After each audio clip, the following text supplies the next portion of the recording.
Hola chicos, ¿cómo están? Bueno, mi nombre es Noelia y vamos a seguir trabajando un poquito con lo que ya estuvimos trabajando, que son los recursos territoriales, pero con respecto esta vez al agua, que también trabajamos con ella.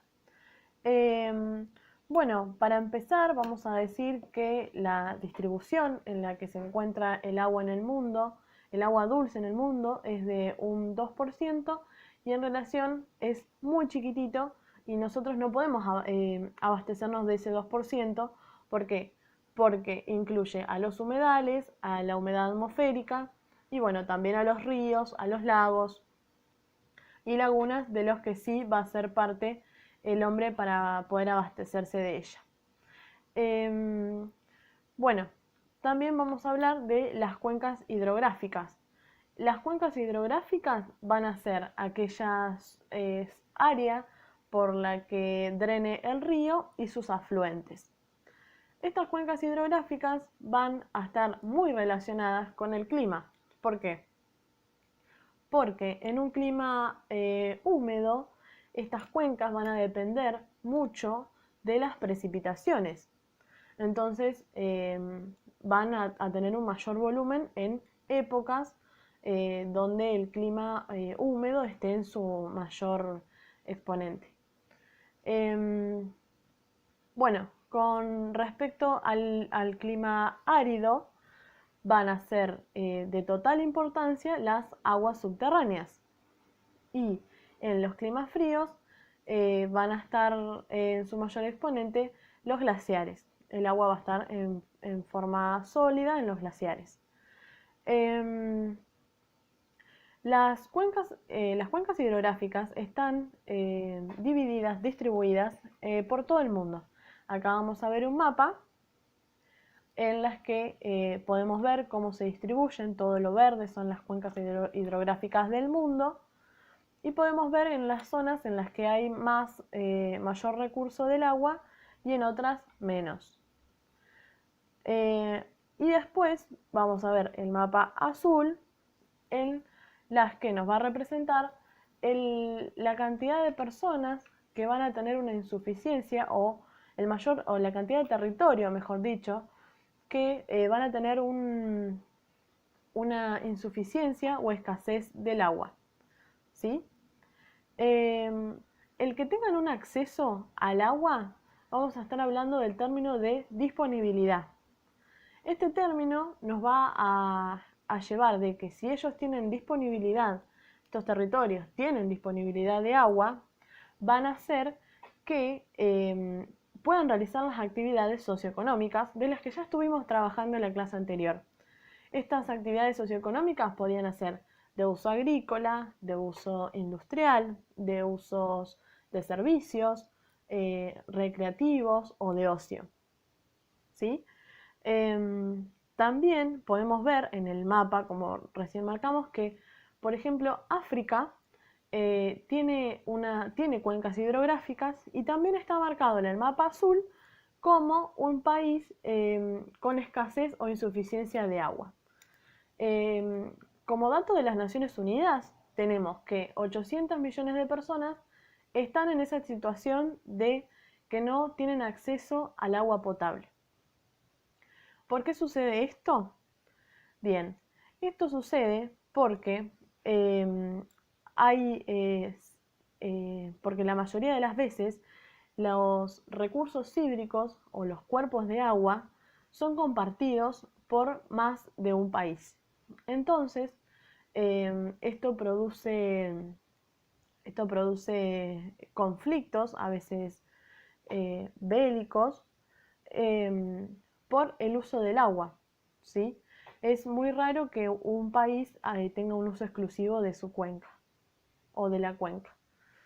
Eh, Después también tenemos que tener en cuenta que nosotros hacemos uso y transformamos la hidrósfera. Cuando hablamos de hidrósfera, hablamos de todo cuerpo de agua que se encuentre en el planeta en todos sus estados. ¿Sí? Hablamos de sólidos, líquidos y gaseosos. Eh, estos,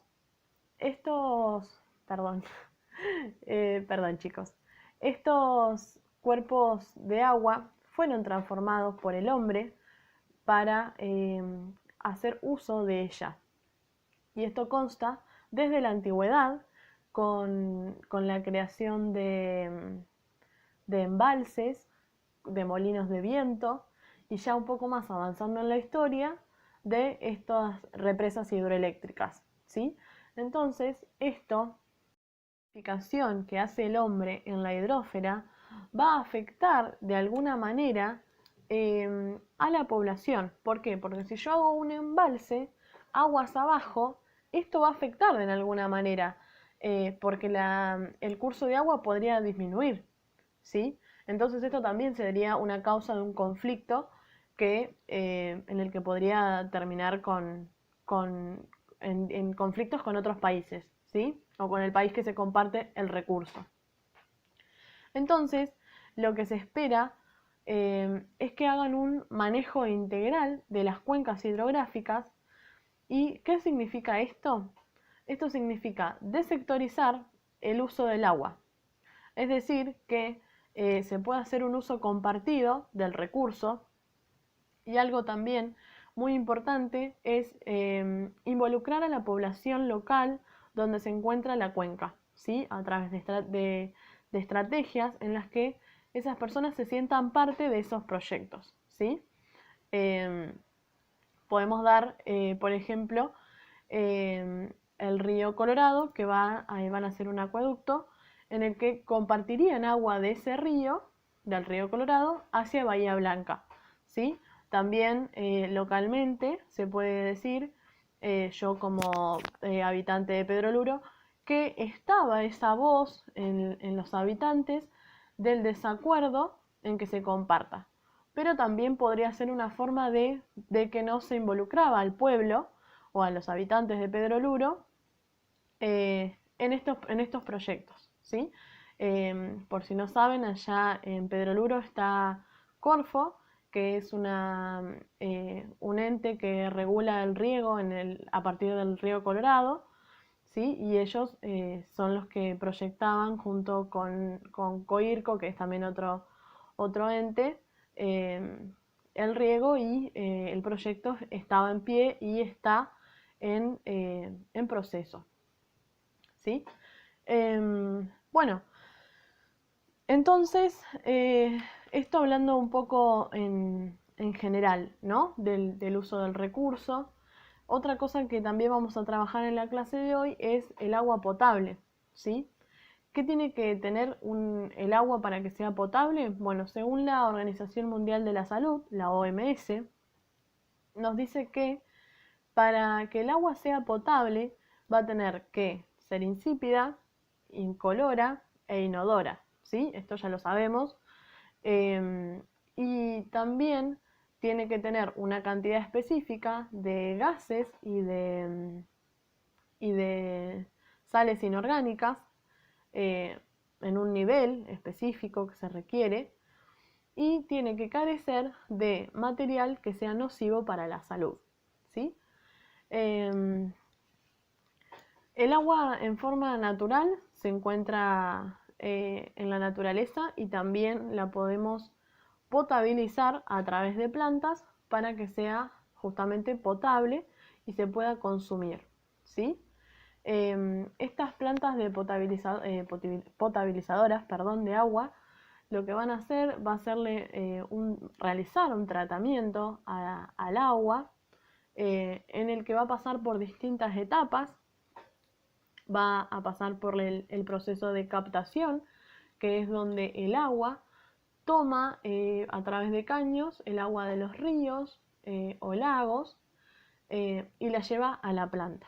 Luego va a seguir la etapa de coagulación, que va a ser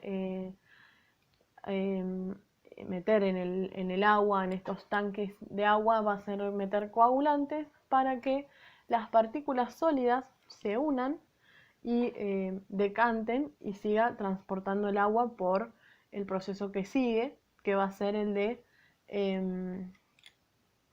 decantación, ¿sí? En el proceso de decantación lo que va a hacer es también el agua en estos tanques va a estacionarse un tiempo y allí va a decantar la arcilla o el material que contenga y quedarse el agua. Después, en el siguiente proceso va a ser la filtración. En este proceso el agua va a pasar por distintos filtros o coladores, por si se lo quiere llamar de alguna manera, y va a pasar por distintos filtros que van a ir sacándole la turbiedad al agua. De allí el agua va a pasar a la etapa de cloración, en la que justamente se le echa cloro al agua para eliminar cualquier microorganismo que contenga. Después el agua va a seguir su tratamiento y así pasar por el proceso de alcalinización, en la que se le va a agregar cal al agua para quitar la acidez producida del cloro. Y por último va a ir al proceso de distribución, donde el agua va a llegar a través de las distintas redes, va a llegar a nuestras casas, ¿sí? Ese es el proceso de tratamiento de una planta potabilizadora. Perdón. Una vez que el agua fue usada en los hogares, ya no es más agua potable, sino que se va a llamar agua cloacal. Este agua cloacal se va a ir de nuestras casas y va a volver a la planta, donde va a realizar un proceso de depuración. En este proceso van a eliminar esta suciedad o estas partículas y van a limpiar el agua y vuelve ese mismo agua a la naturaleza. Algo también a tener en cuenta que en las zonas rurales o en las zonas en las que no es posible que llegue el agua, en las zonas estas que no cuentan con recursos, porque imagínense que todo esto conlleva una cantidad de recursos no solo humanos, sino económico, energético. Entonces, cuando no se tienen esos recursos, hay que tratar de buscar las estrategias que sean de un menor costo y se requiere o se van a utilizar estrategias como la ebullición, que consta de hervir el agua y dejarla enfriar. Otra técnica que se utiliza es la técnica de la filtración, que es pasar el agua por distintos filtros. Esta técnica no sacaría los microorganismos o bacterias o virus que pueda contener al agua. Y también lo que se hace en los lugares que son más carenciados es esto de la cloración, que es colocar unas pequeñas gotas de cloro o de lavandina en una gran cantidad de litros de agua, ¿sí? Son 2 o 3 gotitas en 5 litros de agua, para darles una proporción. Y eso es una forma también de potabilizar el agua en una forma más casera, por así decirlo, ¿sí? Bueno, nosotros también, como ya sabemos, el recurso hídrico, en un principio se pensó que este recurso natural era infinito y hoy nos damos cuenta que no, que es un recurso agotable y estos distintos usos que le da el hombre deja muchos desechos, ¿sí? Que lo van contaminando. Como hoy estuvimos hablando de los desechos producidos por el uso agrícola o el uso industrial o hasta el uso doméstico, que también van a ir dejando estos desechos que van a contaminar el agua. Entonces, esta contaminación que contiene el agua, que a veces tiene el agua, que a veces puede ser por el hombre, producido por la actividad del hombre, y a veces por factores naturales, esto hace que este agua contaminada dé lugar a posibles enfermedades con raíz hídrica y que afecte a la salud de las personas, de una determinada población, Y esto también no solamente, principalmente va a afectar a la salud, pero también va a afectar a que se puedan llevar a cabo las actividades socioeconómicas como las que nombramos hoy, o a la producción alimenticia. Entonces es como una cadena que se realiza, que parte de esta carencia del agua, que va a terminar con un montón de otros problemas que también son de una manera indirectamente a causa del agua, o de la escasez del agua, mejor dicho.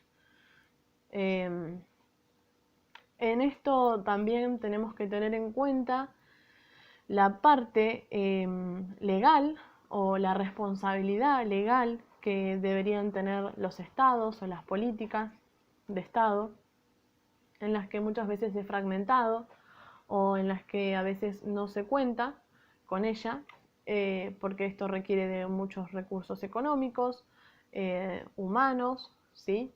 Y por lo general no siempre se terminan cumpliendo estas políticas que hacen que haya, que haya un vacío legal en estos temas referidos a la contaminación del agua.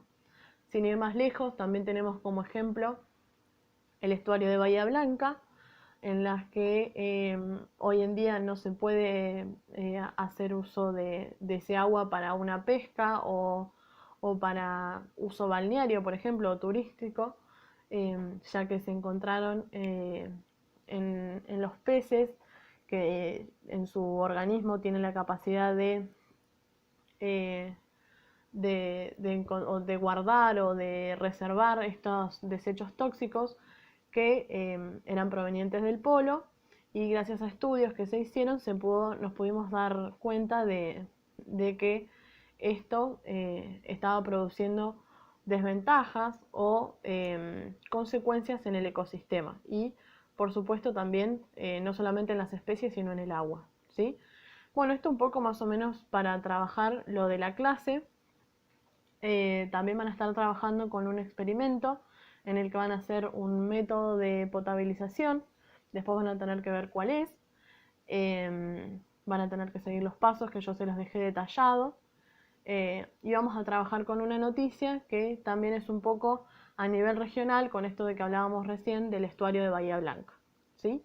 Cualquier cosa nos estamos hablando, y las dudas que tengan también las podemos resolver juntos. Muchas gracias.